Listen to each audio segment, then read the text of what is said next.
Jadis existait un jeu dans lequel l'humanité était développée à tel point que les voyages spatiaux dépassaient ce à quoi l'humanité pouvait s'y attendre. Mais un jour, tout a changé. À l'intérieur d'un vaisseau au métal froid venait de naître une créature. En réalité, à la base, ce n'était qu'un jeu. On lui avait imposé une seule condition, choisir la race. Mais voulant être différent des autres, il s'est dit que ce serait cool de prendre une race non humaine dans un jeu de survie RPG. L'objectif, faire évoluer la race qu'on a choisie. Au début, il avait pris une créature nommée Gremlin métallique. Il déchirait les vaisseaux spatiaux humains, mais rapidement, il s'est lassé. Une autre fois, il est devenu un mutant qui massacrait les humains lors de combats terrestres. Encore plus fou, il est déjà devenu un leader, conquérant des planètes. Il prenait plaisir à jouer toutes les créatures cauchemardesques, mais dans tout cela, une race était sa préférée. La forme morphologique spatiale agressive non identifiée, ou aussi appelée UASM. Mais il préfère l'appeler l'amorphe. Dans ce jeu, cette créature avait été basée sur un film d'Alien X. Il avait été déterminé que c'était une race qui se renforçait continuellement et qui pouvait utiliser les informations génétiques de ses victimes. En voyant tout cela, on pourrait penser qu'elle est surpuissante. Mais la difficulté était à la naissance. En réalité, cette créature possède la difficulté la plus dure, parce qu'il n'est pas sûr que l'on puisse survivre à sa naissance, car c'est là qu'il est le plus faible. De plus, il ne peut communiquer ni coopérer avec les autres races. Dans le jeu, cette race était réputée comme étant la pire des races. Mais la raison pour laquelle elle est devenue sa favorite, c'est que cette race possède une capacité à se renforcer selon le désir de l'autre. Voilà maintenant qu'il se rend compte qu'il est dans ce foutu jeu, et voilà qu'il est devenu la race la plus faible du jeu, la race nommée UASM. On lui a donné qu'un seul objectif, survivre. Mais comment tout cela a pu arriver? Il n'arrive pas à y croire. Il ne peut que se blâmer car tout ça c'est de sa faute, parce qu'il aime trop Alien X. Il comprend rapidement que cela ne servait à rien de s'inquiéter dans sa situation. C'est alors qu'il sent un truc le gratter. En fait, ce n'était rien. Il venait de muer, mais il ne s'attendait pas à ce que ça soit si désagréable. Première chose qu'il devait faire, c'est manger car il avait faim. Mais alors, où allait-il trouver de la nourriture? De ce qu'il constate, c'est un vaisseau de Megacorp, ou peut-être de Star Union. Si on l'attrape maintenant, il est certain qu'il sera tué. Alors il utilise une capacité nommée hypermétabolisme. Grâce à cette compétence, il peut voir au travers et pas que. En fait, il voit toutes les structures. C'est comme un écho de chauve-souris. Et grâce à cette compétence, cela lui a permis de trouver quelque chose. Alors il s'est dirigé vers cet endroit et découvre un code. C'était une bonne nouvelle pour lui parce que cela signifie qu'il avait trouvé la réserve de nourriture. Alors il essaie de trouver le code. Il commence par 1, 2, 3, 4. Et étrangement, c'était ça. Même lui, il n'y croyait pas. Est-ce qu'ils sont sérieux? Il venait de trouver un stock de nourriture, mais principalement de chocolat. Alors et enfin, il a commencé à manger les chocolats. Et n'étant pas humain, pour lui, c'est dégueulasse. Mais au moins, il avait des nutriments. C'est alors qu'une bestiole passe à côté de lui. Avant même qu'il ne disparaisse, il l'avait déjà attrapé. Lorsqu'il regarde de plus près, il se rend compte que c'est un cafard. C'est aussi de la nourriture. Alors il goûte. C'était bien meilleur que les chocolats. Et après l'avoir mangé, une notification est apparue annonçant qu'il venait d'obtenir une nouvelle habilité appelée L. Il s'avère que toute chose qu'il pouvait manger allait le transformer. En dévorant les créatures, il vole leurs gènes, leurs capacités et les fait siennes. C'est l'essence même de son existence. Plus il aura de données génétiques, plus il pourra évoluer en une forme de vie supérieure et améliorée. Alors il éclate de joie en voyant cela. Pour lui, c'était vraiment pas mal. Il accepte donc de recevoir les ailes. À cet instant, quelque chose a commencé à pousser sur son dos. Et l'instant suivant, 2 paires d'ailes sont apparues. C'était parfait pour lui. Mais il ne savait pas comment les utiliser. Alors il va se mettre à y penser plus sérieusement et se dire à lui-même qu'il a des paires d'ailes sur le dos, qu'il devait les faire bouger. Après quelques instants, il avait compris comment faire, ce qui lui a permis d'effectuer son premier vol. Par la suite, il va passer son temps à bouffer des chocolats. La raison, c'est parce qu'utiliser les ailes lui demande encore plus d'énergie. Mais rapidement, il va comprendre que les chocolats ne suffisent pas. De plus, il savait que garder les ailes allait lui demander encore plus d'énergie. À chaque fois qu'il va devoir les utiliser, il sera obligé d'aller chercher de la nourriture. Mais il avait trouvé une solution et pour cela, il fallait traquer d'autres cafards. Pour pouvoir utiliser correctement les ailes, il avait besoin d'une autre autre compétence et pour l'obtenir, il fallait bouffer encore plus de cafards. Il va donc se mettre à en bouffer en grande quantité. Malgré les nombreux cafards qu'il avait dévorés, il ne voyait toujours pas de résultat. Mais sa patience a fini par porter ses fruits. Pour le moment, il possède encore le statut d'embryon, ce qui signifie qu'il est très faible. Mais heureusement, il a obtenu un nouveau trait, l'exosquelette chitineux. Cet exosquelette possède une particularité spéciale. Il augmente la défense selon le niveau de croissance. En d'autres termes, plus il évolue, plus il sera résistant. Ce qui signifie aussi que l'avoir maintenant ne lui sert à rien, car pour que ce trait soit fort, il faut évoluer. Or, il est encore au stade d'embryon. En réalité, ce qu'il cherche maintenant, c'est un trait de vitalité robuste. Ce trait permet de réduire la consommation d'énergie et ralentit le vieillissement. En général, c'est un trait que l'on trouve chez les insectes et les plantes. Il reste passif. Mais s'il obtient ce trait, alors il n'aura plus à s'inquiéter de trouver de la nourriture tout le temps. Pour obtenir ce trait, il va donc devoir attraper et dévorer de nombreux cafards. Alors il va se mettre à traquer les cafards dans cet entrepôt. Il fallait aussi faire attention à ne pas être repéré. En voyant le nombre de cafards qu'il y avait dans ces lieux, il pense être chanceux. Avant que ce dernier ne s'en rende compte, il apparaît et l'attrape. Lorsque le deuxième voit cela, il prend rapidement la fuite. Mais lui échapper n'est pas une mince affaire. Malgré sa vitesse, il n'a pas réussi. L'insecte a pu prendre la fuite en se faufilant entre les conteneurs. Tout ça commence à l'énerver. L'instant suivant, l'insecte a été perforé. Il venait de l'attraper avec sa queue avant de le dévorer tout cru et ne laisser derrière que les membres. C'est alors qu'une compétence s'active, appelée l'effet de prédation.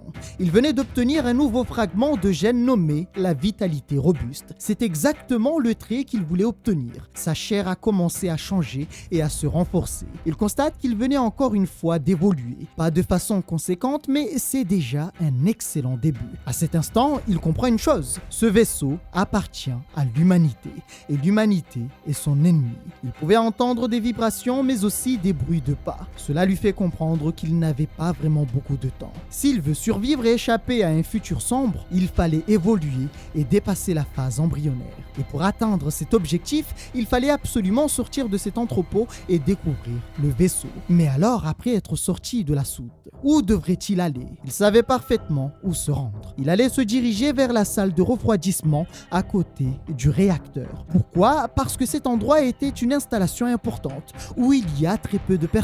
Donc il sera caché loin des yeux. Si un problème vient à se produire, il pourra simplement endommager le réacteur et prendre la fuite. Bien, il était temps d'y aller. Mais c'est vachement haut. De plus, il a remarqué quelque chose. Il y avait un ventilateur, ce qui est un gros problème. Comment allait-il pouvoir traverser cette chose? Dans un premier temps, il commence par dévisser la paroi. Une fois cela fait, le ventilateur n'est plus protégé et reste à découvert. Il pourrait le détruire, mais ce n'est pas une bonne idée, car s'il fait ça, l'IA de l'ordinateur du vaisseau allait le détecter et certainement faire un signalement aux humains. Le seul choix, c'est de le traverser à grande vitesse sans se faire couper. Il est stressé. Pour augmenter ses chances, il utilise la compétence amorphe, qui lui permet d'analyser les mouvements de rotation, mais surtout de l'air. Il a remarqué qu'avec les joints usés, à certains endroits, ça ralentit. D'un coup, il s'est jeté à l'avant sans attendre. Son cerveau lui avait dit que c'était le bon moment. C'était comme une intuition. Sa rapidité est assez folle. Il a pu y traverser et seule sa queue a touché. Alors il commença à rire de joie en disant qu'il était en vie à de nombreuses reprises. C'était vraiment dangereux, mais il a réussi à le faire. Maintenant, il fallait passer à la suite. En s'approchant de la lumière, il entend une voix dire les mots suivants. Quels ont été les résultats sur le sujet de test 026? On annonce que c'est un échec. Son collègue informe que la chef d'équipe allait les engueuler pour cet échec. Cette dernière vient de la Terre et est réputée pour être dure. Même le capitaine du vaisseau ne peut pas faire grand-chose contre elle. À la base, il pensait que c'était un vaisseau de recherche normal. Mais en voyant tout ça, il se rend compte qu'il appartient à une mégacorp. Une mégacorp est une faction, un groupe important d'humains qui a réussi à créer un empire autour du système solaire. En d'autres termes, ils vivent sur Terre, mais le système est différent. Car au lieu que ce soit des politiciens et gouvernements qui dirigent les nations, eh bien, ce sont les entreprises qui dirigent les nations. Et on les appelle les mégacorps.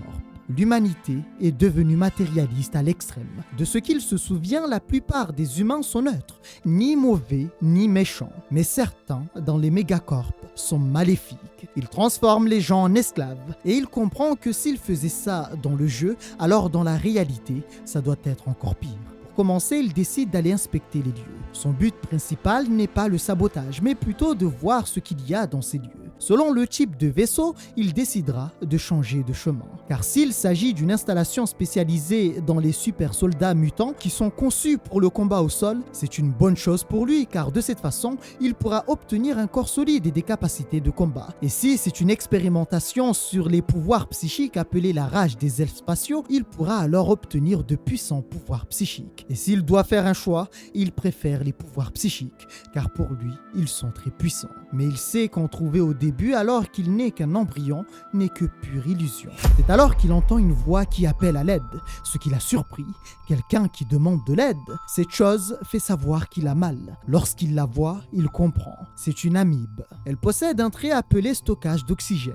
Et c'est le trait le plus inutile lorsqu'on est un amorphe. Alors il essaie de trouver des indices avec ses sens et il découvre qu'elle possède un autre trait, l'électricité. C'est donc ça dont parlaient les deux hommes de tout à l'heure. Ses sens, en plus de lui donner énormément d'informations, peuvent aussi le diriger. Comme ici, ses sens lui ont fait savoir qu'appuyer sur le bouton allait arrêter l'expérience. Une fois cela fait, cette chose l'a remercié. Alors rapidement, il s'est retourné et lui a dit de prendre soin de lui. Il savait que ce qu'il avait fait n'était pas bon et des gens étaient en approche. C'est pourquoi il s'est immédiatement caché. L'instant suivant, une personne est apparue. Cette dernière demande quand est-ce que le sujet de test 026 allait-il produire des résultats. L'homme stressé l'informe qu'il y avait des réactions, mais ce n'était pas certain. Tout ce qu'ils aimeraient avoir, c'est du temps. Ne sait-il pas que le temps, c'est de l'argent? Ils ont besoin de résultats pour l'entreprise avant d'arriver à destination. S'ils ne produisent pas de résultats, alors l'entreprise pourrait leur retirer leur poste. En panique, l'homme va la supplier. Elle non plus ne veut pas de cette option. C'est pourquoi elle compte sur le chercheur senior.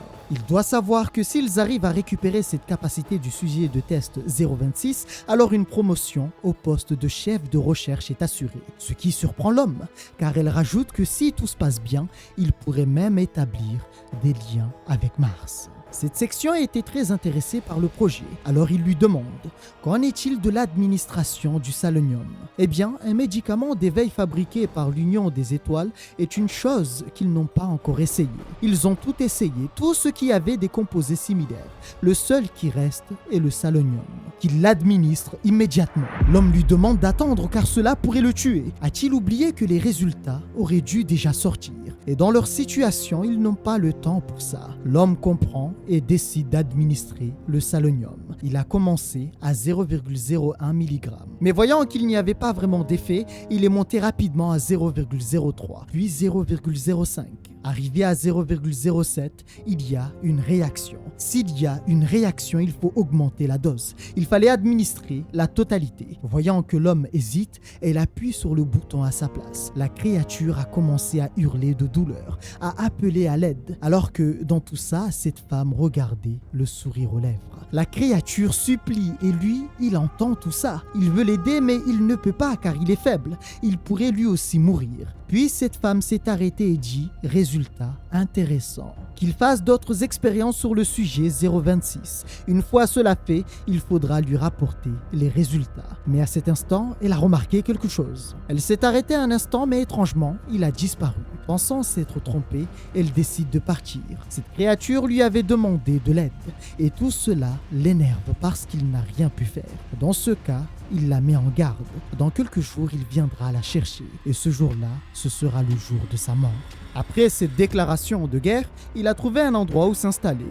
Puis il a commencé à analyser le vaisseau car pour pouvoir gagner une guerre, le plus important, ce sont les informations. Ce qu'il lui fallait, c'était de savoir où étaient ses ennemis et ce qu'ils faisaient durant leur temps libre. Il fallait aussi déterminer ce qu'il devait faire par la suite. Cela fait maintenant 4 jours qu'il est devenu un prédateur et durant ces 4 jours, il a pu construire son nid. Après avoir fini de construire son nid, il a commencé à faire des allers-retours entre son nid et la cale de chargement pour pouvoir se nourrir de cafards et d'araignées. Mais il prend aussi le temps d'espionner ses cibles et de recueillir des informations pendant son temps libre. Il a remarqué que c'était toujours la même chose. À la même heure, cette personne est là. Avec toutes les informations qu'il a obtenues, il sait désormais qu'elle s'appelle Eugène Kasaragi. Elle est la chef du navire de recherche. Elle possède un physique faible, mais cette personne est quand même la personne la plus importante de ce navire spatial. C'est une menace pour sa survie.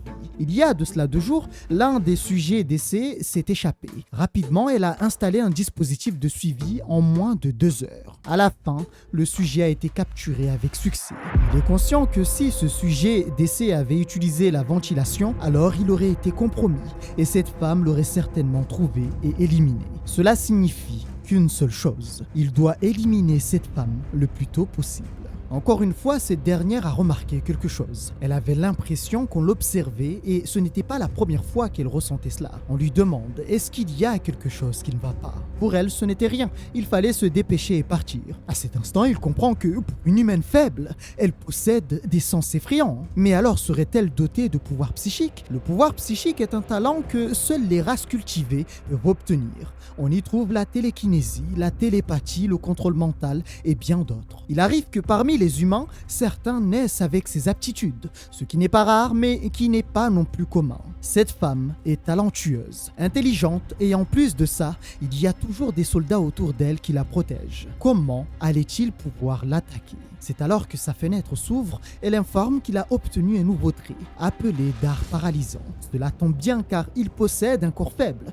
Pouvoir paralyser ses cibles est un bon atout pour lui. Pouvoir paralyser un humain, ce n'est pas si simple. Il faut choisir le bon endroit et être précis. De ce qu'il comprend, l'effet du poison ne dure que 5 minutes. Mais cela était suffisant. Même s'il possède un tel atout, ce n'était pas si simple car il devra créer la meilleure situation pour pouvoir l'utiliser. Ce qui n'est pas facile car il y a toujours des soldats autour d'elle. Enfin bon, rester là à réfléchir ne va pas lui apporter une réponse. Il préfère sortir et peut-être qu'il trouvera une solution. Alors il est revenu voir le sujet de test 026. Étonnamment, cette dernière l'informe être heureuse de le revoir. De ce qu'il constate, elle va mieux par rapport à la veille. Il l'informe aussi lui avoir apporté du chocolat. Puis il décide d'ouvrir un passage du tuyau avant de briser le chocolat en petits morceaux et de l'envoyer. Ce qui lui a permis de manger et pour elle, c'était délicieux. Il se rappelle que dans le jeu, l'amibe n'avait aucune habilité spéciale. Mais est-ce que c'est juste lui qui possède de telles capacités ou est-ce que cette amibe vient d'une autre race? Maintenant qu'il y pense, cette femme ne possède-t-elle pas un chat? De ce qu'il a remarqué, elle aime beaucoup ce chat. Mais si le chat meurt, cela ne pourrait-il pas créer le chaos et lui permettre de pouvoir agir? Contrairement à elle, le chat n'est pas gardé ou protégé. Il est seul dans sa chambre, sauf quand son maître l'appelle. Il avait trouvé un bon plan. Pour commencer, il fallait laisser un appât pour le chat. Ce chat porte le nom de César. Il a vraiment une belle vie.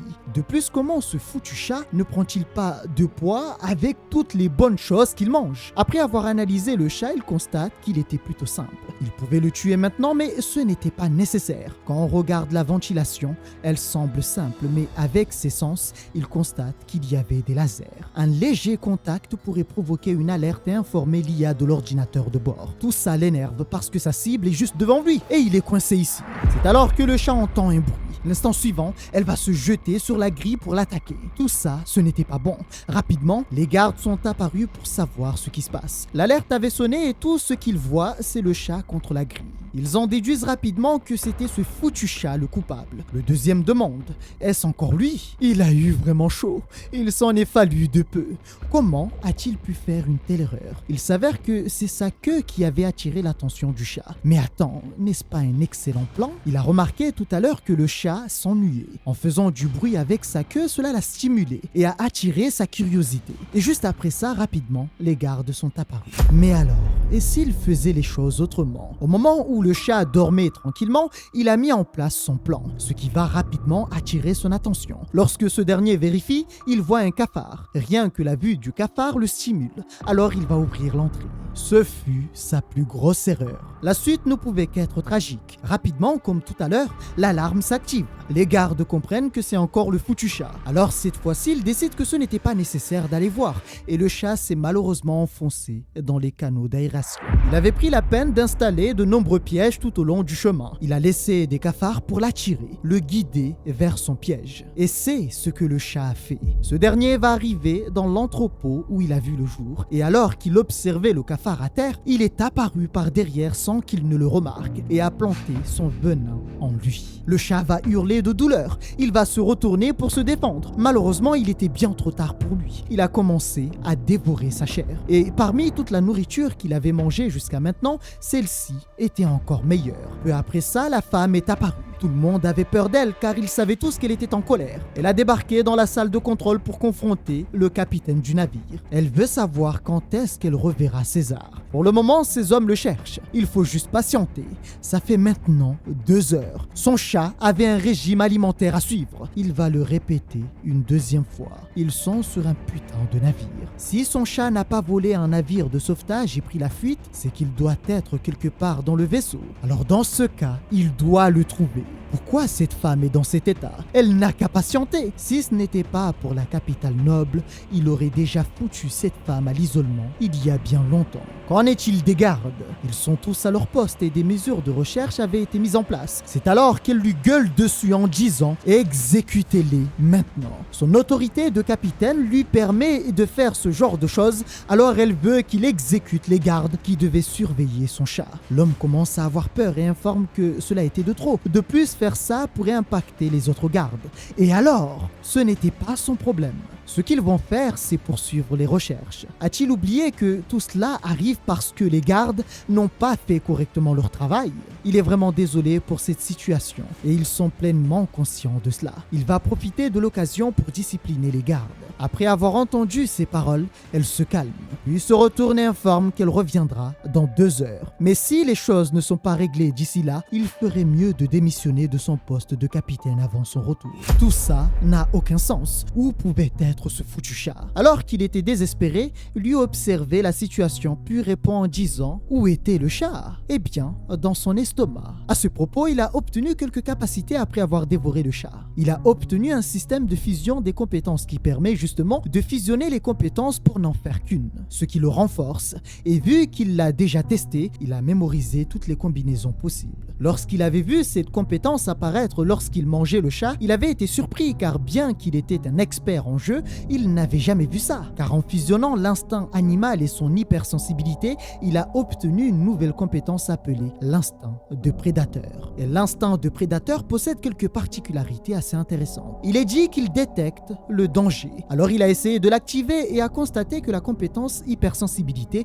était devenue bien plus forte qu'avant. Mais l'effet qu'il voulait obtenir, à savoir l'effet de prédiction du futur, n'a pas été débloqué. Enfin, c'est ce qu'il pensait au début, car désormais, il sait que ça fonctionne comme une option passive qui s'active automatiquement. Mais certes, ça s'active automatiquement, mais uniquement lorsqu'il y a une menace. Donc, il ne contrôle pas vraiment la compétence de prédiction du futur. Bien, dans ce cas, il pourra voir dans le futur ce que ça donne. Mais attends, que fait cette femme dans cet endroit? Elle doit certainement être devenue folle.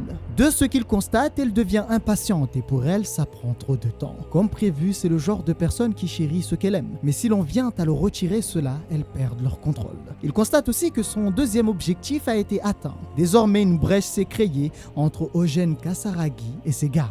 La réalité est que tout cela a commencé depuis longtemps. Cette tension existait bien avant sa venue. On donnait la meilleure nourriture que même les gardes ne pouvaient pas manger au chat, ce qui a fait que les gardiens sont devenus plus hostiles envers le chat. Et tout cela est compréhensible, mais la société dans laquelle ils évoluent est horrible, mais à la fois simple. Eugène Kasaragi vient de la classe de la méga corporation Capitale Noble. Ils sont donc obligés d'obéir à ses ordres sans pouvoir protester, car ces derniers craignent les conséquences d'une protestation directe contre elle. Ce qui a fait qu'à la fin, leur haine s'est redirigée vers le chat qui était bien traité, qui est devenu leur bouc émissaire pour décharger leur colère. Mais maintenant que le chat a disparu, à votre avis, que pourrait-il se passer? Et vers qui leur colère va-t-elle se retourner? De plus, Eugène avait perdu la confiance de ses gardes, en plus d'avoir perdu la chose la plus chère à ses yeux à cause de la négligence des gardes. Maintenant, il est temps pour lui d'honorer sa promesse faite il y a de cela quelques jours. Il va maintenant obtenir les données génétiques d'Eugène Kasaragi. Alors qu'il peaufinait son plan, cette dernière pète les plans et se demande c'est quoi ce bordel. Pour se calmer, elle décide d'appuyer sur un bouton, ce qui va provoquer d'énormes douleurs à la créature présente à l'intérieur. Pas que, car toutes les créatures ont commencé à hurler de douleur, et puis elle dira que c'était de sa faute. Malgré ses actions abominables, elle ne s'est toujours pas calmée. C'est alors qu'elle s'approche du test 026. Maintenant qu'elle y pense, il était là lui aussi, donc il est aussi coupable. Un large sourire apparaît sur son visage. Sans hésiter, elle a appuyé sur la décharge. La douleur était telle que la créature commença à appeler à l'aide. Puis elle s'est arrêtée. Elle se retourne et ne dit rien. Après tout ça, elle a tout simplement décidé de partir. Mais ce qu'elle ne savait pas, c'est qu'il voyait tout ça. C'est alors que 026 l'appelle en demandant de l'aide. Il savait qu'il ne pouvait pas agir. Alors il lui tourne le dos car ce n'était pas le moment de parler avec elle. Au lieu de simplement la consoler, il allait lui donner un cadeau bien plus grand, la vengeance. 2 heures se sont écoulées et elle lui demande: où est le chat? Ils sont toujours à sa recherche. Yuson Samuel serait-il en train de défier la volonté du noble? Il est le capitaine de ce navire, leader de l'équipe de recherche. Il est donc son supérieur. S'il le veut, elle peut l'aider à se débarrasser du poste de capitaine. A-t-elle oublié que même dans la capitale noble, l'abus de pouvoir est inacceptable? Dans ce navire, il a le droit d'arrêter la chef de l'équipe de recherche. Donc maintenant, il veut l'arrêter. Eh bien, dans le navire, le capitaine possède le droit d'arrêter n'importe qui. La situation semble dégénérer, mais pour lui, les choses deviennent très intéressantes. Il semblerait qu'il y avait un conflit entre eux bien avant qu'ils n'interviennent. Toujours avec ses gardes du corps, cette dernière en colère rebrousse chemin. Mais dans le couloir, elle décide de s'arrêter pour aller aux toilettes. À cet instant, avec son regard, elle fait clairement comprendre qu'elle veut y aller seule. De plus, un autre garde avait décidé lui aussi de se rendre aux toilettes. C'était le moment parfait, car en temps normal, elle est suivie par un garde pour se rendre aux toilettes. Mais là, c'est différent. De plus, un garde est manquant, ce qui signifie que maintenant, elle est seule et dans les toilettes, il n'y a pas de système de sécurité pour l'empêcher d'entrer. Il n'y avait donc pas de meilleur moment que celui-ci. Alors il observe et attend. Lorsqu'il voit que cette dernière ne bougeait pas, il est apparu par derrière alors qu'elle ne voyait rien. Sa queue est remplie de poison. Il fallait s'approcher pour maximiser ses chances de réussite. C'est alors qu'elle s'arrête. Elle regarde le miroir. Mais malheureusement, il était trop tard. Sa proie ne pouvait s'échapper dans de telles conditions. Par chance, elle arrive à éviter la première attaque, mais il était beaucoup trop rapide. Alors il va profiter de sa vitesse pour lancer une deuxième attaque et réussir à l'atteindre par derrière. Le poison a rapidement commencé à se propager dans tout son corps. En l'espace de quelques instants, elle s'est effondrée. Immobile, toujours consciente, elle voit de la bave. Elle comprend que c'est fini. Cette créature allait la dévorer vivante. À cet instant, il se demandait à quoi elle pensait. Est-elle effrayée par ce qu'elle voit? Est-elle en colère contre ce qui lui arrive? Ou a-t-elle peur de la mort? Pour lui, ça n'avait aucune importance car sa mort est inévitable. En fin de compte, pour ses actes, elle brûlera en enfer. À cet instant, il a eu accès à ses données génétiques. Tout lui paraît clair et toutes les données arrivent dans son cerveau. Et c'est là qu'il réalise que ce qu'il pensait était réel. Un message apparaît et lui demande: veut-il évoluer? Avec un large sourire, il veut accepter. Mais à cet instant, des images du futur lui paraissent sans explication. Il ne comprend pas. Il est exposé et s'il reste là à tout moment, il pourrait être tué. Ce qu'il venait de voir, c'est le trait qu'il avait débloqué, celui portant le nom de prédiction du futur.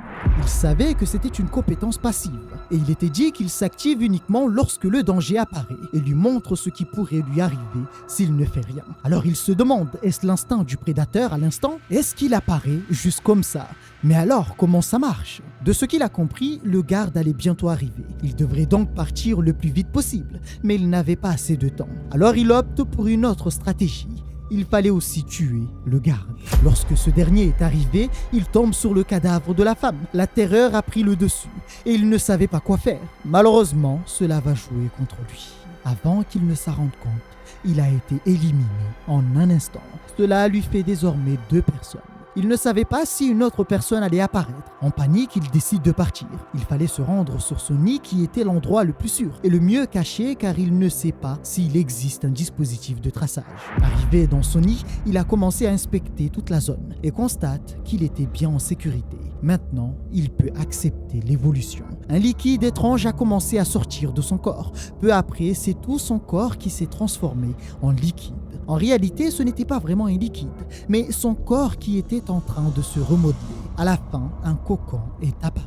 De l'extérieur, rien ne bouge, mais à l'intérieur, il se sentait mieux, mais surtout différent. Avec le temps, il a remarqué qu'il ne pouvait plus ouvrir les yeux, et juste après, il a commencé à perdre le contrôle de son corps. Il était en train de changer de corps et tout ce qu'il devait faire, c'est attendre que le processus soit terminé. Après pas mal de temps à attendre, le moment était enfin arrivé. Un bruit de craquement s'est manifesté. Son cocon se brise et quelque chose de différent en sort. On constate qu'il possède de nombreux membres. Il est devenu plus grand et sa constitution s'est renforcée. Sa peau est devenue plus dure, ce qui confirme qu'il a enfin réussi à passer la phase embryonnaire qui était la plus difficile. Maintenant, il est un véritable prédateur. Dans une autre pièce, on demande « Est-ce que l'équipe médicale a déterminé la cause de la mort ?» De ce qu'ils ont constaté, la mort était un traumatisme à la gorge. Ils pensent que cela a été causé par une scie de petite taille. Mais pour trouver plus d'indices, il va falloir lancer une enquête approfondie. Est-ce que cela signifie qu'il faudra faire une autopsie? Le silence s'est installé. Puis un homme se lève et demande « Que devrait-il faire maintenant ?» C'est alors que l'homme dit « Maudit soit-elle ». Il ne sait vraiment pas quoi faire. Cette situation est une catastrophe dont il ne sait pas comment s'en sortir.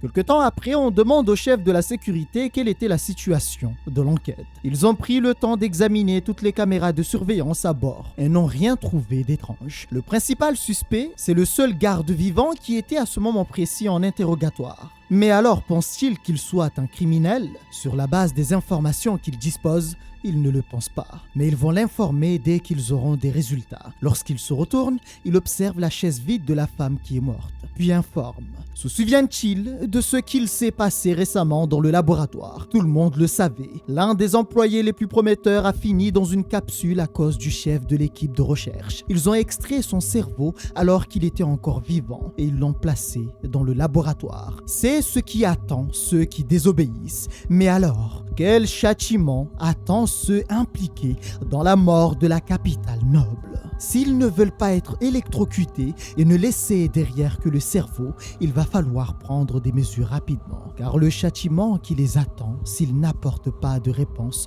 sera extrêmement lourd. Un homme propose des solutions. Il pense qu'il faut mentir et dire qu'ils ont eu un accident lors de l'expérience. Il devrait réfléchir avant de sortir de telles conneries. Est-ce ainsi qu'il veut expliquer la mort du noble? Un autre propose une solution. On peut donner raison à une mauvaise alimentation. Mais personne ne va y croire. Rapidement, ils perdent leur patience et en viennent aux mains. C'est alors qu'un autre arrive et les arrête. Se battre ne fait qu'aggraver leur situation. Sa présence a calmé tout le monde. Il informe le capitaine qu'ils étaient près de la planète C-08. Le capitaine lui demande « Y a-t-il un problème ?» C-08 est une zone de chiens de l'espace. Oh, il comprend mieux. Ces derniers sont réputés pour être agressifs et ils pourront créer une scène d'attaque et ainsi camoufler ce qui s'est passé. Les chiens de l'espace sont l'un des plus grands ennemis de la méga corporation. Ils parcourent l'espace et pillent tout sur leur passage. De plus, ils sont réputés pour avoir une expérience assez importante des combats entre flottes. Les navires sous le commandement des vétérans sont souvent endommagés lorsqu'ils les rencontrent. Ils peuvent parfaitement être des cibles et donc mener à un accident. L'idée de faire croire cela, faire croire qu'ils ont été attaqués et ainsi déclarer que la chef de l'équipe avait été tuée à ce moment-là pourrait parfaitement étouffer l'affaire. Ils écoutent attentivement. Actuellement, ils possèdent une force très puissante contre les chiens de l'espace. En réalité, une telle déclaration ne serait pas vraiment en leur faveur. Mais il a des contacts avec de vieux amis. Il n'a pas à s'inquiéter pour ça. Cela lui donne déjà mal à la tête, rien que d'y penser, car il sait que les contacts dont il parle, ce sont des pirates de l'espace. Mais alors, combien cela va lui coûter? Au moins 5 millions de crédits, ce qui le met encore plus en colère. L'homme explique qu'il n'est pas parmi les chiens de l'espace, c'est pourquoi le prix est aussi élevé. Après un moment à réfléchir, il accepte et aimerait qu'il se mette au travail dès maintenant. Il fallait faire ça rapidement. Cet homme est le chef du département de gestion des situations de crise. Le capitaine aimerait qu'on le soutienne dans ces moments difficiles. C'est alors qu'un homme demande « Mais qu'en est-il du corps ?» Il le garde. Et une fois qu'ils auront un contact avec les chiens, ils pourront leur donner le corps. Mais d'ici là, que personne ne s'approche du cadavre. Alors que tout ça se passait, lui était dans son nid et s'adaptait à son nouveau corps. Désormais, il sait ce que ça fait d'être un prédateur. Il ressent des sensations incroyables. À partir de maintenant, avec ses nouvelles capacités, il va revoir son plan d'action. Avant, il devait se cacher pour survivre.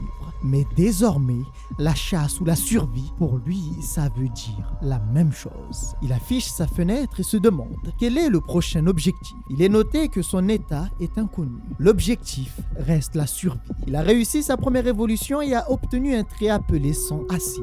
Il s'avère que ce n'est pas vraiment sa phase finale. L'amorphe possède une énorme branche d'évolution dont 5 sont des transformations. Au début, il est au stade embryonnaire, qu'on appelle aussi chiot. Ensuite, la deuxième phase, c'est celle qu'il a débloquée, appelée individu. La catégorie au-dessus est nommée individu adolescent, puis individu jeune qui est aussi une transformation. L'avant-dernier, c'est l'individu adulte. À ce stade, il est déjà un monstre redoutable. Et enfin, le dernier est inconnu. On l'appelle individu immortel. Il sait que lorsqu'on atteint la dernière forme d'évolution, le jeu révèle le mystère de l'origine de cette espèce. Il pense que cela pourrait vraiment arriver. Mais atteindre la dernière forme n'est pas une mince affaire. Et seules 2 personnes l'ont vu jusqu'ici. Lorsqu'il regarde bien, il constate qu'il a une catégorie appelée type. Mais alors, est-ce que s'il se concentre sur ses caractéristiques, peut-il améliorer son corps? Devrait-il essayer de le faire? C'est alors qu'il constate qu'il remplit presque les conditions pour le renforcement. La partie appelée type est apparue après sa transformation qui a renforcé l'exosquelette et le sang acide. De ce qu'il comprend, la catégorie type semble être une spécialité raciale, avec quelques différences sur la finalité. Il est aussi lié aux compétences. Mais alors, que veut dire 0,5?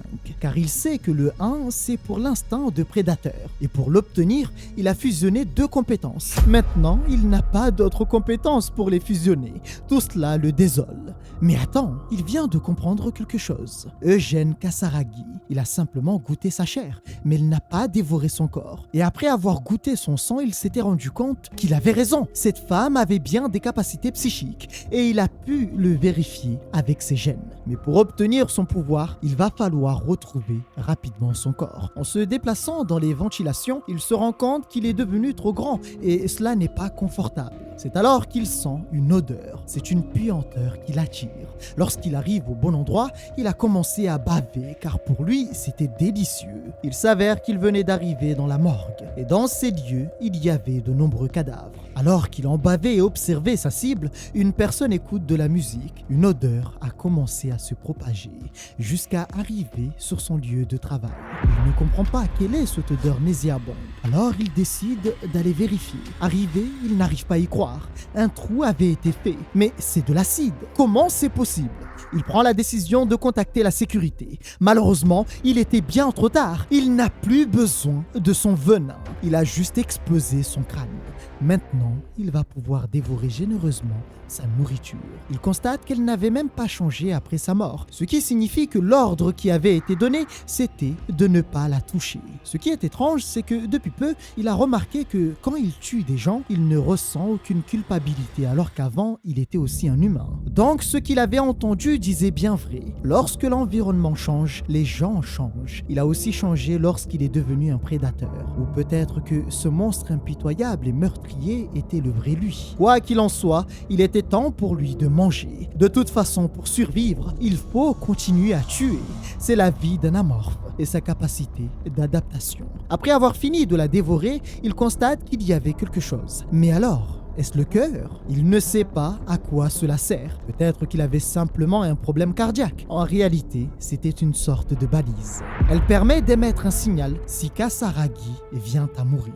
C'est alors qu'une fenêtre apparaît et comme prévu, Eugène Kasaragi avait un pouvoir psychique. Mais alors, quelle est cette chose? Est-ce qu'un amorphe peut exploiter le pouvoir psychique sans capacité surnaturelle? Pour commencer, il va simplement accepter car pour obtenir un type, il est obligé de le faire. Peu après, son corps a changé et il se demande, c'est donc à ça que ressemble un amorphe? Son sens du prédateur s'active toujours quand il ne veut pas. Mais heureusement, il peut être utile lorsqu'il le combine avec d'autres capacités. Maintenant, il n'a plus besoin de gènes. Mais au moins, il pourra encore se régaler. Il s'est rendu compte que les gardes avaient un goût très délicat. Est-ce parce qu'ils ont beaucoup de muscles? Quoi qu'il en soit, la sensation était étrange. Puis il s'arrête. Ses sens venaient de le mettre en garde. Le changement de garde allait bientôt avoir lieu. De ce qu'il sait, il n'y avait pas beaucoup de gens qui possèdent des équipements lourds sur le navire. Mais de ce qu'il constate, ils passent leurs équipements à une autre personne. Il semble qu'ils vont aussi devoir changer de médecin une fois qu'ils découvriront celui-là. Ils vont certainement se poser des questions et la conclusion sera qu'il y a un monstre dans le vaisseau. Pour le moment, il n'est pas assez fort pour déclencher une guerre totale avec les membres du navire. Il a donc besoin de quelque chose pour lui faire gagner du temps jusqu'au moment où il sera assez fort. Mais attends, qu'est-ce que ça peut être ça? En fait, finalement, il a une idée qui serait assez intéressante. Une méga corporation n'a pas de capital officiel, mais il y a un endroit qui peut être appelé le centre. Cet endroit, c'est la Terre. À la base, il existait 5 entreprises et au bout d'un certain temps, ces dernières ont fusionné pour donner naissance à la méga-corporation et ainsi devenir les rois de la Terre. Justement, la famille de cette femme qu'il a tuée, nommée Eugène, appartient à l'une de ces 5 familles. Leurs racines ont surgi dans un endroit autrefois appelé l'Asie orientale. À la base, sa famille n'était qu'une petite entreprise dans la petite République de Corée. Maintenant, tout le pays, toute la terre est le foyer de la famille d'Eugène. Les avions et les trains à lévitation sont devenus la norme. L'humanité a même créé un soleil artificiel et la famille d'Eugène possède une influence telle que beaucoup sont obligés de prêter allégeance et d'obéir. À l'intérieur d'un dôme, alors que tout cela se passe, un homme retourne la terre. Son esprit est calme dans un environnement artificiel spécialement réservé pour lui. C'est alors que 2 hommes apparaissent derrière lui. Cela fait maintenant longtemps qu'ils attendent. Après un certain temps à faire ses activités, l'homme s'arrête. Il aimerait savoir ce qui se passe. C'est à propos de la demoiselle. De quoi parle-t-il? Eh bien, c'est assez difficile de le dire. Mais alors qu'il le dit, qu'est-il arrivé? Son dispositif de signal a été détruit. Eh bien, c'est assez drôle, cela ne peut pas être vrai, car il n'a pas demandé à Kasaragi de faire quelque chose de compliqué. L'homme informe que la dernière transmission vient de DES-08. D'après ce qu'ils ont découvert, c'est le territoire des chiens spatiaux. Attends, il n'a pas vraiment compris. L'instant suivant, sans prévenir, il lui explose le crâne, puis récupère son outil de travail et le massacre. Après son acte, l'objet tombe à terre. Qu'il s'occupe de tout ça. Il n'a pas besoin d'outils pour trouver des réponses à des questions non posées. Les outils sont la chose la plus importante pour eux. Le sait-il? Il le sait parfaitement. Jusqu'à maintenant, 1 milliard de crédits ont été utilisés pour éduquer Kasaragi. Ce prix est l'équivalent du développement d'un nouveau cuirassé. De plus, il a fait une modification pour améliorer ses gènes. Comment ont-ils pu la tuer? Qui oserait nuire à l'animal de compagnie préféré de la famille Eugène? Le capitaine du navire où se trouvait Kasaragi. Ne serait-ce pas Husson Samuel? La famille Samuel est liée au satellite Titan. Que cela devient intéressant. Mais il sait parfaitement que ce n'est pas leur œuvre. Car le fils d'Edgerton est un lâche. Il n'aurait pas le courage de s'attaquer à la famille d'Eugène. Que pense-t-il de ça en l'appelant mon vieil ami? Il pense que Titan est intervenu dans l'affaire, donc il pense la même chose que lui. Titan et Edgerton semblent se battre pour le contrôle de Jupiter, mais en réalité, ils sont parfaitement complices car les sommes colossales d'Edgerton viennent de Titan. Le sait-il que ce serpent était même prêt à prendre l'initiative au conseil d'administration? Chamberlain, le propriétaire de Titan, occupe désormais le poste de directeur général, ce qui signifie qu'il prendra le trône du propriétaire. Cela lui fait peur que ce sot insolent soit déterminé à se retourner contre lui. Rapidement, les rires se sont transformés en silence. Ils ont désormais une raison. Ils vont attaquer en premier. Il doit absolument tout raconter à la famille. C-08 était enveloppé dans les ombres. Qu'il se mette en contact avec eux et qu'il fasse passer le message. Il comprend et sait qu'une tempête de sang se prépare. Husson Samuel et ceux qui ont eu quelque chose à voir avec le navire spatial, qu'on les amène tous devant lui. Ceux qui ont détruit ses biens méritent la mort. Quelque temps plus tard dans le navire, le capitaine est arrivé et constate l'horreur. Alors il demande c'est quoi ce bordel? Il ne restait presque plus rien des corps. Certains sont en morceaux. Il aimerait savoir d'où venait cette fumée. C'est comme s'il y avait un incendie. Le garde n'a pas de réponse car lorsqu'il voulait voir ce qui se passait, il fallait absolument qu'un médecin soit là. Ils ne comprennent pas. Il y a plein de fumée mais pas de feu. Lorsque cet homme vérifie, c'est le choc total. Alors il demande, est-ce que tous les corps qu'ils ont trouvés sont dans ces lieux? La femme le confirme. La terreur s'est installée. Alors le capitaine lui demande ce qui ne va pas. La voix du chef de l'équipe médicale tremble et il demande au capitaine de convoquer rapidement une réunion générale des dirigeants. Il y a un gros problème. La panique s'installe car le corps du gardien de sécurité mais aussi celui du chef de l'équipe d'investigation ont disparu. Ce qui est impossible car les corps ne peuvent pas partir d'eux-mêmes. Est-il sûr de ce qu'il affirme? Il a tout vérifié personnellement et à de nombreuses reprises. Et ce qui l'inquiète encore plus, c'est que les produits disponibles dans la morgue ne sont pas assez puissants pour provoquer un incendie. Ce qui signifie que le feu était complètement faux et qu'une personne l'avait déclenché. Mais alors, qui a provoqué ça? C'est alors qu'un homme fait une remarque sensée. Et si une forme de vie extraterrestre était montée à bord du vaisseau? Est-ce qu'il plaisante? Qu'il arrête de dire des conneries? Étrangement, cette personne qui a réagi de façon excessive, c'est le chef du département des approvisionnements. Et l'homme lui demande pourquoi réagit-il de cette façon? Eh bien, peut-être qu'il s'est rendu compte qu'une certaine quantité de chocolat avait disparu. Je dis ça juste comme ça. Ce dernier restera silencieux et le chef du département médical informe que le plus gros problème désormais, c'est qu'il n'y a aucune organisation qui dirige l'équipe d'investigation. A-t-il contacté les pirates de la planète C-08? Il fallait trouver le corps à tout prix. Était-ce clair? Pour l'homme, il fallait d'abord trouver le coupable. Le capitaine se met en colère et informe qu'il n'est pas seul dans cette merde. S'ils sont aussi préoccupés par de possibles représailles de la capitale noble, qu'ils fassent de leur mieux pour résoudre le problème. Puis il s'adresse au chef de gestion de crise. Les a-t-il contactés? Il l'a fait immédiatement après leur précédente réunion. Alors il ne veut pas de détails et il n'a qu'à leur dire qu'ils transféreront le corps de la manière habituelle. Mais ne pense-t-il pas qu'ils seront suspicieux? Eh bien, ils n'ont pas d'autre choix et tout ce qu'il aura à faire, c'est trouver le corps d'Eugène. A-t-il bien compris en s'adressant au chef de la sécurité? Il faut attraper l'auteur de ces actes. L'homme effrayé informe qu'il fera de son mieux. Il peut fouiller parmi tous les membres de l'équipage pour trouver le coupable. Il lui donne toute autorité pour agir. Et le coupable qui observe tout cela dit que c'est bien. Un large sourire apparaît car son plan avait bien réussi. Son but était de cacher son existence et tromper l'ennemi. Alors, pour faire en sorte que personne ne pense que c'était l'œuvre d'un monstre à bord, il a fait en sorte de déclencher un incendie. Il n'a suffi que de quelques gouttes de son propre sang acide pour créer un tel incendie. Ainsi, il a pu se débarrasser des corps. Mais en réalité, il n'avait jamais pensé qu'une personne parlerait d'extraterrestres. Bon, quoi qu'il en pense, le capitaine est maintenant dans la merde, surtout en suivant les plans de ses subordonnés. De ce qu'il a entendu, cet homme est le chef du département de gestion de crise. Il semble être en contact avec les pirates. Il sait que les pirates ne sont pas que des humains, car ils appartiennent à différentes races. Donc cela signifie que c'est le jackpot pour lui. Il y aura forcément de nombreux gènes. Il pourra donc se nourrir à volonté et pouvoir évoluer. Bon, pour commencer, il va y penser plus sérieusement pour avoir le meilleur plan. C'est alors que ses sens l'alertent.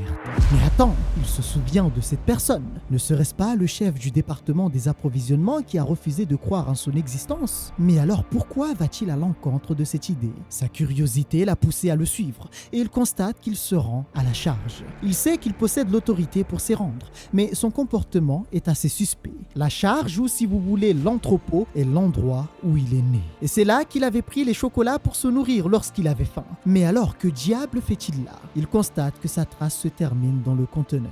Ce qui était assez bizarre. Les parois sont assez épaisses, ce qui fait qu'il ne peut pas voir au travers. De plus, il ne peut pas entrer à l'intérieur car la sécurité est la plus élevée avec un système de carte d'identité. Il y a donc quelque chose de précieux dans ces lieux. C'est assez intéressant. À la base, il voulait se débarrasser du chef de l'équipe médicale, mais maintenant, ses plans ont changé. Sa prochaine cible sera cet homme. C'est alors qu'une personne se met en colère. Il veut boire. On lui fait savoir que cela fait déjà beaucoup, mais il veut quand même boire. Étrangement, il était toujours en sueur.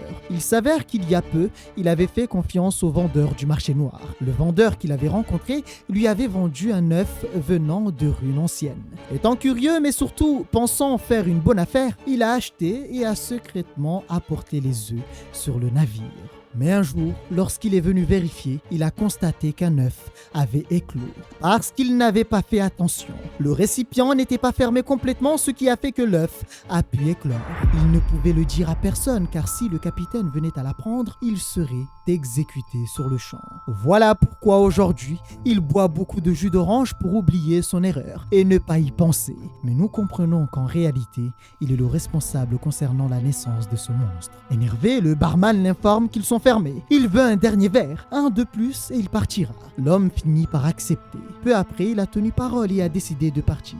Dans ce long couloir, il commença à chanter en disant « Est-ce qu'il a fait beaucoup d'erreurs? Et alors, ce n'est pas grave !»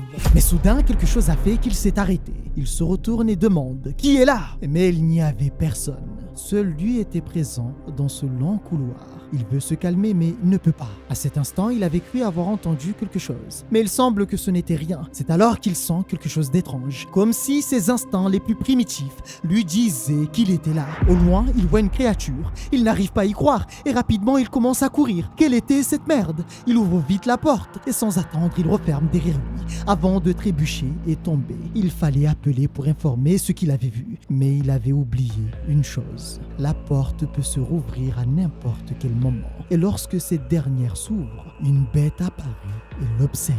Il savait que tout cela était de sa faute.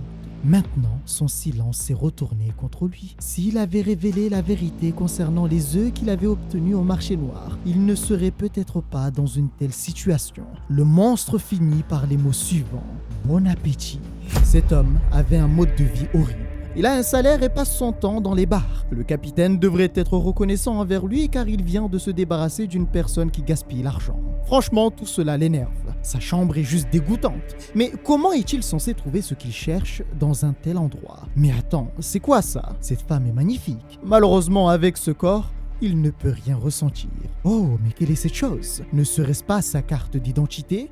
Il l'a enfin obtenue. Il ferait mieux de nettoyer. Finalement, le chef du département d'approvisionnement n'a pas mauvais goût. Cependant, il a une forte odeur d'alcool sur tout son corps. Après avoir fini de manger, il décide de retourner dans l'entrepôt, car désormais, il peut rentrer dans ce conteneur, grâce à l'identité du chef du département d'approvisionnement. En entrant dans cet endroit, il reste sur ses gardes, car on ne sait jamais. Il peut y avoir un danger ou des caméras de surveillance. Il constate de nombreuses boxes de congélation, ce qui veut dire que cet homme était un contrebandier. Mais il découvre aussi autre chose, des œufs d'amorphe. Parmi eux tous, un avait éclos. Et rapidement, il fait le lien. Cet œuf, c'est lui. Donc, c'est cet homme qui l'avait amené ici. Dans le jeu, il se rappelle que le point de départ n'était pas un vaisseau spatial, mais des ruines inconnues. Il ne sait pas ce qui s'est passé. Cependant, il sait que le monstre qui devait posséder ce corps avant lui est mort. Et une fois qu'il est mort, c'est lui qui a pris possession de ce corps. Mais alors, serait-il mort d'épuisement? Maintenant, il comprend mieux pourquoi, lorsque son âme avait pris son corps, il aimait tant les cafards. Parce qu'il avait juste faim et donc il pouvait se nourrir de n'importe quoi. Avant de partir, il montre du respect à cet œuf. Bien, maintenant, il va mettre fin à tout cela et commencer sa propre histoire. Il arrache tous les œufs avant de commencer par les dévorer. Le bébé qui voit le jour en premier dévore ses semblables. De cette façon, il n'y aura qu'un seul prédateur. Au moins maintenant, il a beaucoup de nourriture. Lorsqu'il regarde ses stats, il constate qu'il ne lui manque plus que 2 traits pour faire un type d'amélioration de la force physique.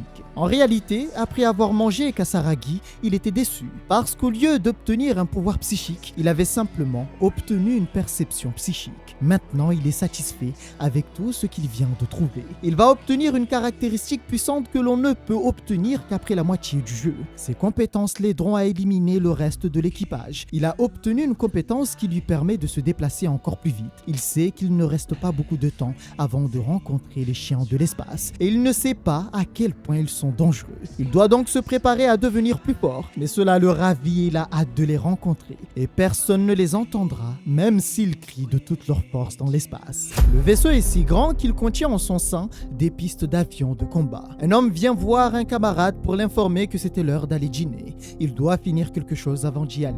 Alors il lui demande combien de temps lui reste-t-il. Eh bien, il pourra finir cette nuit. L'homme informe qu'il comprend la situation. De quoi parle-t-il? Eh bien, de l'ordre de maintenance. On leur a demandé de vérifier les avions, mais qu'allait-il combattre? Et pourquoi allait-il rencontrer d'autres vaisseaux de guerre? Pour lui, Scott n'est qu'un idiot. Comment peut-il encore avoir la force de parler de travail pendant qu'il mange? Son ami s'appelle Fincher. Et Scott lui demande de réfléchir. Il a entendu qu'il se prépare à capturer et combattre les gremlins de métal. Mais s'il rencontre de telles créatures, peuvent-ils les combattre? Mais non, il doit écouter jusqu'au bout, car il a entendu dire qu'ils étaient déjà à bord du vaisseau. N'a-t-il pas remarqué l'odeur étrange qu'il y avait dans l'air depuis quelques jours? C'est l'odeur des gremlins métalliques. Il a entendu d'un ami en cuisine qu'une ou deux personnes sont mortes depuis la semaine dernière. Eh bien, pour lui, ce n'était qu'une rumeur. Un autre arrive et informe avoir entendu dire que le chef du département des approvisionnements avait disparu. C'est pourquoi le chef du compartiment de frais a été promu superviseur. Eh bien voilà, l'a-t-il entendu? Il l'avait prévenu. Alors il veut bien les croire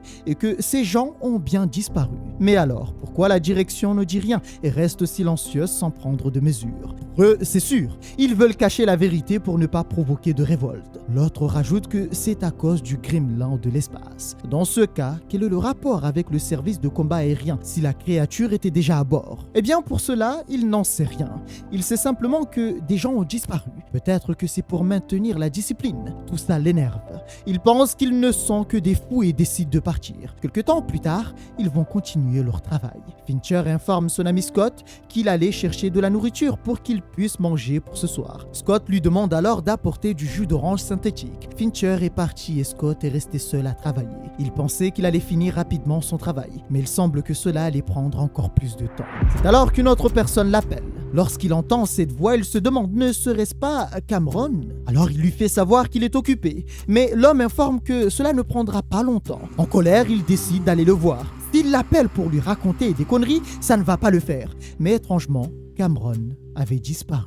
Il n'était plus là. L'aurait-il appelé pour juste partir comme ça? C'est alors qu'il entend sa voix, qui informe qu'il est juste là. Mais que fait-il dans le hangar? Alors il suit sa voix et lui demande « Qu'est-ce qu'il fait là sans lumière ?» Il fait savoir qu'il cherche quelque chose. Il aimerait qu'il l'aide. Naturellement, il suit la voix, mais cela devient étrange. Cet idiot n'était pas là.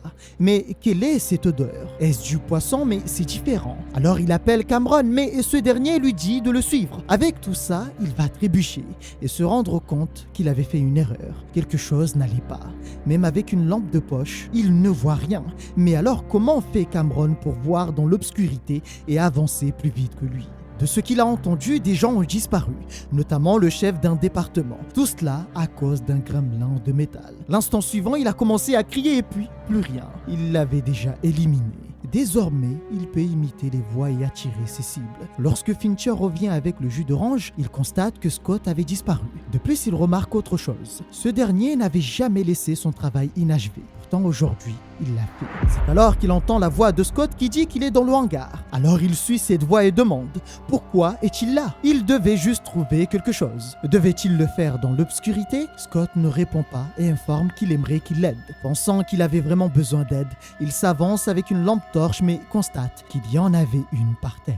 Mais alors, pourquoi était-elle par terre? Un liquide rouge a commencé à couler sur son dos. Ne comprenant pas, il touche pour vérifier et constate que c'était bien du sang. Rapidement, la situation s'aggrave. La tête de son ami se trouvait juste devant lui et une voix lui dit qu'il est juste là. Ainsi, lui aussi a été dévoré. Mais dans tout cela, il se demande, aurait-il un talent pour l'imitation des voix? Parce que jusqu'à maintenant, reproduire leur voix s'est avéré être assez bénéfique pour lui. Mais alors, comment a-t-il fait pour reproduire leur voix? Il s'avère que parmi les créatures que le chef du département des approvisionnements avait obtenues au marché noir, il y avait une créature nommée le ver rouge. C'est une bête géante qui vit uniquement sur des planètes désertes et qui avait la capacité d'imiter des voix. On raconte qu'il avait évolué pour chasser de façon plus efficace dans un environnement hostile. Eh bien, il l'a mangé. Et le côté positif, c'est justement qu'il a obtenu ses gènes. Mais malheureusement, il ne peut imiter que les personnes qu'il mange. Il aime cette capacité. Bien, après ça, demain, il en mangera une autre. Mais alors, quel était le nom de ce mec? Pierre? Non, Fincher. Pour le moment, cela devrait suffire. Mais en y pensant, comment allait l'amibe qu'il avait rencontré au début? Il n'aime pas vraiment l'appeler comme ça tout le temps. Alors il va l'appeler Expérience 26. Devrait-il aller le voir avant d'aller au nid? C'est alors qu'il entend une voix qui lui dit salut. Il se rend compte que sa perception extrasensorielle lui permet d'entendre à longue distance, mais surtout de communiquer avec n'importe qui. Alors il décide de la saluer en retour. Cette dernière répond encore une fois, mais cette fois-ci, elle informe avoir faim et veut de la nourriture. Il constate que maintenant il a gagné bien plus de vocabulaire qu'avant. Serait-ce un effet qu'il ne connaît pas? Il s'excuse et informe que la nourriture était difficile à obtenir. La créature lui demande pourquoi c'est difficile. Il ne répond pas et répond en lui demandant « Ne peut-il pas s'en trouver toute seule ?» Il comprend qu'elle est triste, mais le truc c'est que le passage du laboratoire est devenu dangereux pour lui. Après la disparition du directeur de l'équipe de recherche, le chef du département de sécurité a renforcé la protection du laboratoire. Ce qui fait que passer par là est un risque pour lui. C'est pourquoi il n'a pas pu lui ramener de barres de calories depuis des jours. Tout ce qu'il peut faire pour elle, c'est simplement discuter. Puis il informe qu'il devait partir. Alors la créature lui dit au revoir et à bientôt. Mais avant de partir, il lui dit de rester là. Il pourra peut-être l'aider lorsqu'il réussira son évolution. Le seul problème, c'est que les conditions pour évoluer vers un individu adolescent sont difficiles. Qu'avez-vous pensé de l'histoire d'aujourd'hui? Alors je suis d'accord avec vous, l'histoire est complètement différente de ce que je vous ai habitué. Bon, j'espère quand même que vous n'avez pas chié liquide durant cette histoire. Retenez-vous un peu, vous êtes des pirates les gars. Et ceux qui ont quitté la vidéo, qui ont eu peur et qui n'ont pas regardé jusqu'à la fin, on vous voit, sachez qu'il y aura une suite et j'ai hâte de voir comment vous allez encore une fois fuir l'histoire. Bon, j'ai préféré m'arrêter ici parce que en fait, la suite est assez intéressante et continuer à partir de là, eh bien, ça serait assez difficile pour moi de m'arrêter. Le prochain épisode sera encore plus sanglant et déclenchera une guerre assez importante dans le vaisseau. N'oubliez pas de vous abonner si ce n'est pas encore fait, de mettre un petit like pour soutenir et surtout, venez me rejoindre sur ma chaîne Twitch où je suis en live. Merci à tous ceux qui le feront et prenez soin de vous. N'oubliez pas que nous sommes des pirates et rien ne peut nous arrêter.